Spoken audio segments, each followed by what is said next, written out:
My sister-in-law pressed a quick kiss to my neck before hugging me tightly as we said goodbye. The past few days I spent with my brother and his wife's family felt like a well-worn film, comfortable, familiar, and filled with routines. Amid all the teasing and laughs, there was one moment that rippled with unexpected electric heat, though nobody else seemed to notice. We'd been joking at dinner, playful insults about who took the worst selfies, who tells the most embarrassing stories at family events. Everyone else heard harmless banter. I felt a spark each time she teed me up with a smart joke or sly smile. We fed off each other's energy, bantering back and forth until no one else in the room thought we even liked each other. To them, it looked like sibling rivalry, or maybe casual annoyance. But inside, it felt different. High voltage different. She's an actress, fearless, independent, used to reading a scene for layers and subtext.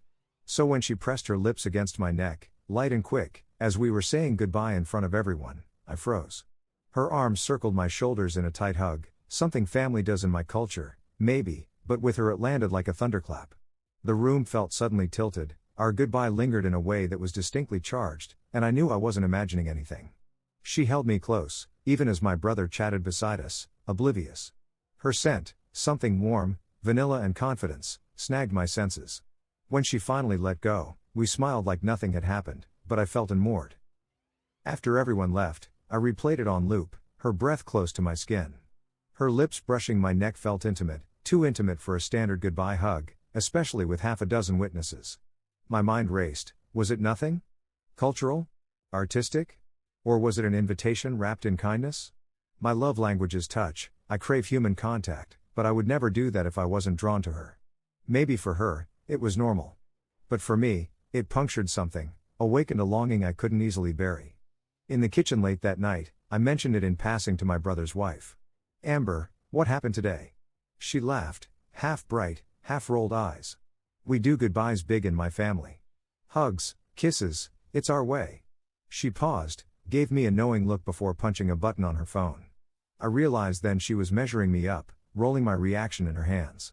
Cultural fog, or deliberate signal? I couldn't tell. And Amber, she's quiet in public, let alone affectionate. She'd have to be comfortable with drama to lean into something so visible. It tangled me. Banter isn't neutral if it smells like flirtation. And physicality isn't casual if it leaves a physical echo inside you. But what was I supposed to do? Confront her and risk awkwardness? Let it go and risk haunting regret? There were no manuals for this. Only heartbeats that spiked whenever I remembered the weight of her hug, the curve of her neck brushing my cheek afterward. I wondered, am I imagining attraction where there isn't one? Or is attraction dare tapping a code in her, too? The next morning's sunlight felt sharp. I distracted myself through breakfast, replaying every moment of that goodbye. Was she playing some actress's game, staging intimacy to create emotion? Or was it genuine? I inhaled coffee, feeling my pulse against memory. I decided I would treat it like an experiment, observe, measure tone, space, energy. As we gathered to leave, I kept my distance, just a subtle shift, but I noticed her eyes flicker, tracking me. She grinned sideways as we fussed with jackets. Then, when the family photo snapped, her hand brushed mine so lightly I could feel the jolt. My rational brain pinged, ambiguity. Cultural overlap. But I remembered the neck kiss, sharp, unplanned, in front of everyone. Over dinner that evening, as we teased each other again, her golf joke, my movie critique, we were intensely present, drawing close in conversation. When she looked at me, I felt warmth unscramble into something deeper. The way she dipped her head, hair falling forward like a curtain, it was cinematic. She was living inside the moment, inviting me into the scene. I didn't pull back. I responded.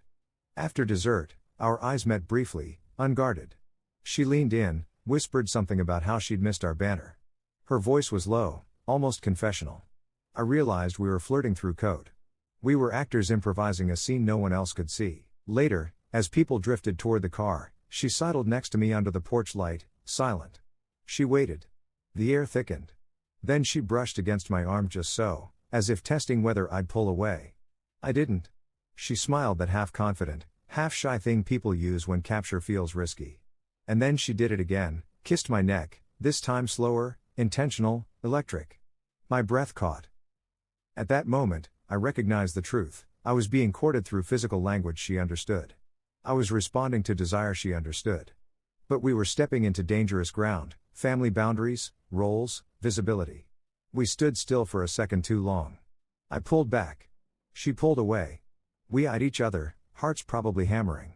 Then she turned with a soft laugh and walked away, like a stage exit. I spent the drive home replaying that second kiss, the politics, the desire, the risk. I realized attraction isn't always drama or confession. Sometimes it's breath, space, proximity, punctuated by touch, softened in the dark. It's a private performance in a shared space. But it doesn't need to become a play. Not yet. So I texted her a half-joke later that night, "You were trouble." She replied, "Am I?" with a wink emoji. No condemnation, no gaslighting. Just wordplay on shared ground. I waited. She didn't push. She left question marks. And that's enough. Because now we both know, the banter was flirting.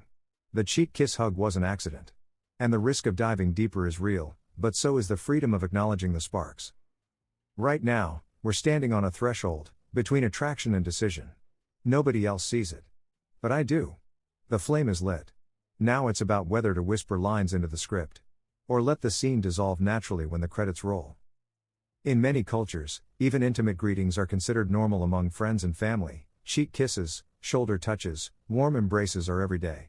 But a shoulder hug and a neck kiss, in public, lingering, those live a few shades beyond. Touch operates on a spectrum, from polite social contact to intimate revelation, turn 0 search 7. For her, as an actress, performed intimacy might be part rehearsal, part habit. But for me, whose love language is physical closeness, it's a message. Whether cultural or personal, it's mapping lines between us. The question now isn't, is this okay? But what do we do with it? Context matters, but attraction always finds a way through gestures layered in nuance. We're writing our next scene, quiet, charged, unresolved. And maybe, that's where the real story begins. After that charged goodbye, I spent the next morning grappling with what happened. Was it a cultural flourish or a flirtation in disguise?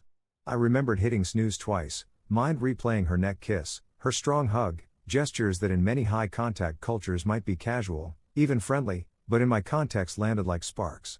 Haptic communication studies show that physical closeness, shoulder touches, neck kisses, can signal warmth or attraction depending on context and culture. She's an actress, trained to express intimacy through posture and proximity. So was she performing a familial gesture, or testing a boundary? Later, I took a walk alone to think. Under porch lights, I texted her, "You were trouble." She replied, "Am I?" with a playful wink emoji. My pulse hit double time. That one-word exchange, was it flirting, or just banter fueled by our shared dynamic? When we saw each other again mid-afternoon, we fell back into our usual teasing. But something shifted, each quip carried an extra undercurrent. When she tousled my hair jokingly, our hands lingered. During family photos, our shoulders brushed, and we didn't pull away. She's from a family where cheek kissing and hugging are normal farewell gestures, but she's never acted this close with anyone else in front of the group. And me? I'm wired to feel intimacy more acutely. Psychologists note that men might overinterpret touch, while women often underinterpret it. That means her gestures could be startling or enticing depending on perception, and mine couldn't help but read desire into them.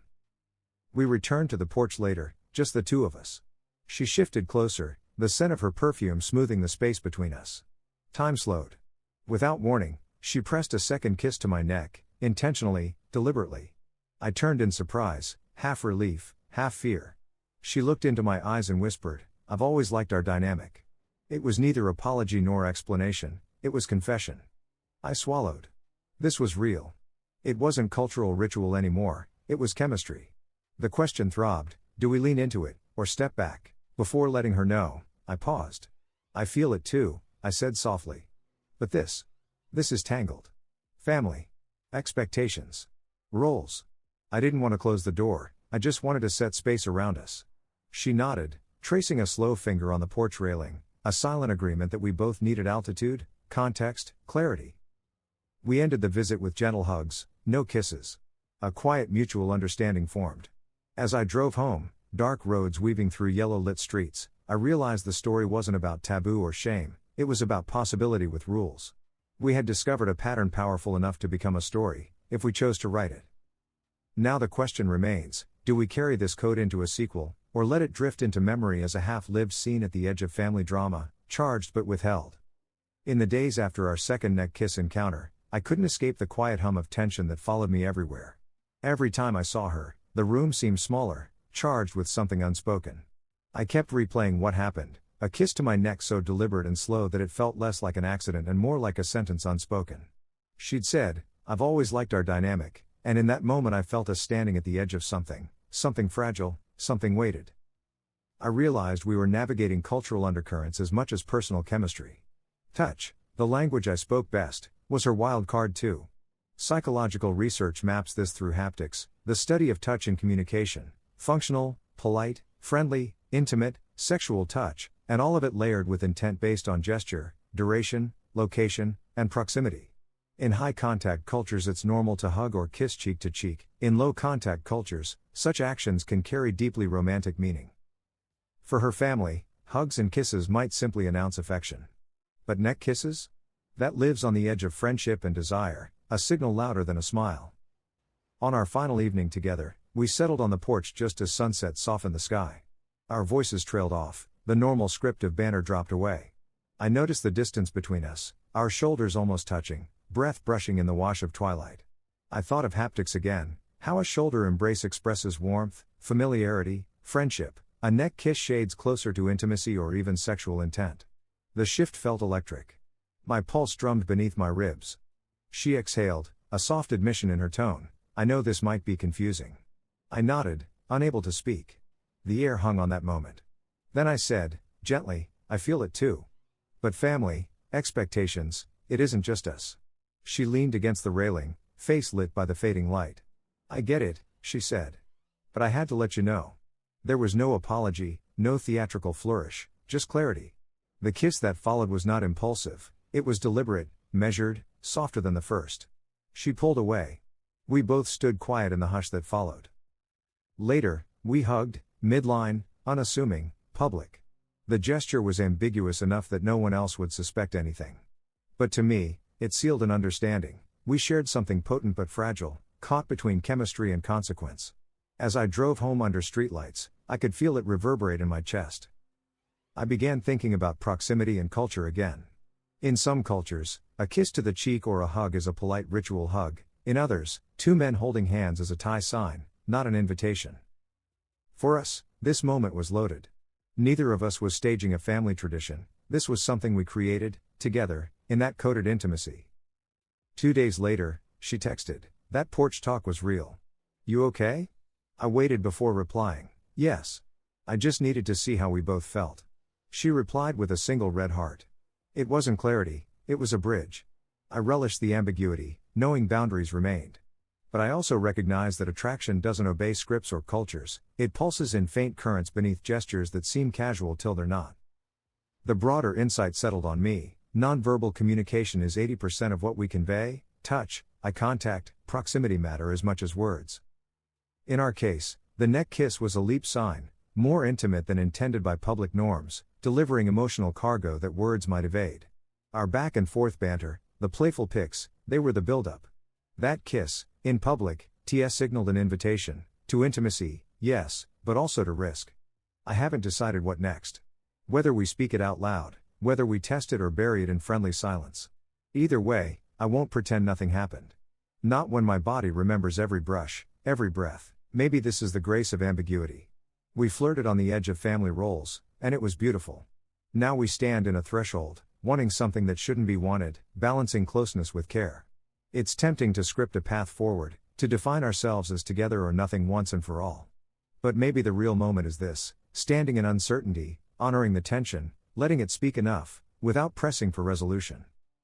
As I close this chapter, I feel both more alive and more cautious. The bout of intimacy taught me that gestures carry gravity. But it also taught me something else, that unspoken chemistry, laced through culture and courage, can remain true, even if it never leads anywhere. And maybe, for now, that's enough.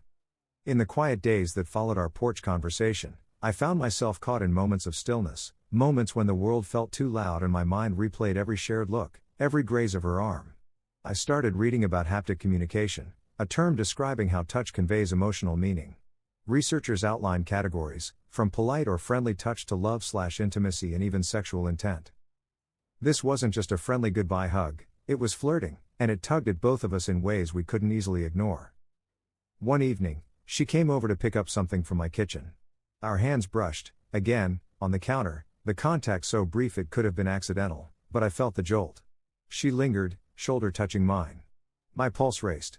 In that hush, I thought of neck kisses and neck nuzzles, gestures that psychology says convey affection, desire, trust, one person calling nonverbal come hither signals, the other basking in closeness. The neck, a highly sensitive zone, is packed with nerve endings that can deliver a rush of intimacy charged with oxytocin. In other words, that touch wasn't just a fleeting brush. It was a deliberate act of closeness. That night, I texted her simply, "This is harder than small talk." She replied quickly, "I know." No emojis, no jokes, just shared admission. Even in silence we held something volatile and alive. 2 days later, we found ourselves alone in the living room. A movie unremarkable enough to fade into the background. Her leg brushed mine. I swallowed. I remembered the porch, her whisper, "I've always liked our dynamic," and the soft kiss that followed. My heart thumped, uncertain whether it hoped or feared. I didn't lean away, I didn't close the distance either. I sat rooted, pulled deeper into the ambiguity of proximity. She glanced at me, eyes soft. She brushed her hair back, exposing that vulnerable curve of neck, a gesture that body language experts note is often a subconscious signal of attraction. I recognized it from psychological studies. Exposing the neck communicates trust, interest, even invitation. It was intentional, and it was ours. I breathed slower. She reached and brushed my cheek. My body ached with the urge to lean in, but my mind froze. I dared not cross into the zone we both knew would shift everything. We sat in near silence. Then she turned and kissed my cheek quickly, soft, enough for it to register warmth but not enough to pass as affection. My heart skipped. This wasn't casual. It was testing a tie sign. A sign of connection without commitment. In couples, closeness through nonverbal cues often precedes deeper choices, but here, in familial proximity and emotional risk, this was a tightrope stretched between us. Later, she texted, "Still thinking about this morning." I replied, "Me too." And that was enough for now. I've realized something vital. Attraction isn't always a blaze, it's often a simmer. It burns in details, a neck kiss, a shared smile, a hand so close it could have been hers. Psychology says such micro moments can signal deep connection. We're at the edge, not pulling away, not diving in. And maybe we don't need to decide yet. So tonight, I close my eyes and feel the significance of nothing happening. We've simmered in possibility. We've handled risk without wronging boundaries. We're speaking a language that needs no words, touch, proximity, permission. That's where we stand, balanced on a spark, waiting to see whether we let it glow. Or fade into memory. In the days after we stood on that porch, I found myself replaying our moments like scenes from an unfinished film. The casual touch of her hand, the lingering warmth of her neck kiss, each gesture felt charged with meaning. I couldn't stop reading into the silence filled with possibilities. I found myself searching for tie signs. In nonverbal communication, these are cues, like neck kisses or prolonged hugs, that signal a romantic connection. Even when words hold back, our dynamic shifted subtly. At the dinner table, she placed her fork next to mine, proximity slipping into proximity. On the sofa, our knees touched. Each move echoed research on haptics. Touch communicates not just comfort, but increasing intimacy. Even a brush on the neck or the shoulder can convey emotional attachment. To me, these weren't friendly greetings, they were invitations. We both felt it. One evening, we shared a movie, our bodies inching closer beneath the dim screen glow. She brushed a stray hair behind her ear, revealing the soft curve of her neck, an involuntary cue of openness and trust. I watched, breath catching. She paused, looked at me in the semi-darkness, and whispered, "I want this to feel real." Her words trembled in the space between us. I responded by leaning into her, shoulder brushing hers. No grand gesture, just a silent yes, holding until our nerves untangled. Then, in a single breath, she kissed me, on the cheek, tender and searching. It wasn't the bold porch kiss, but quiet and deliberate, a tie sign wrapped in ambiguity. That touch spoke volumes, attraction softened by restraint, intensity measured by love languages unspoken. We didn't define anything. Neither of us wanted to fracture the fragile moment with clarity we weren't ready for. We sat and held hands, small lines of connection in looming uncertainty. I sensed the tension between culture and desire, us wanting each other enough to risk, but careful enough to honor everything at stake.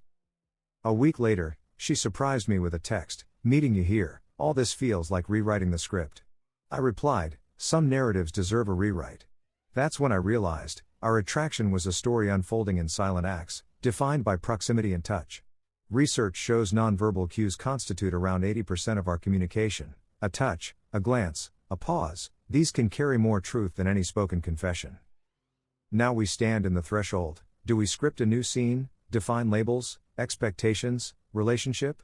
Or do we let the ambiguity live, rich and charged, without needing resolution? Psychologists note that micro moments of touch, laced with intention and closeness, often indicate deeper connection, but they don't require immediate commitment. I don't know what comes next. But I know this, every touch is a choice.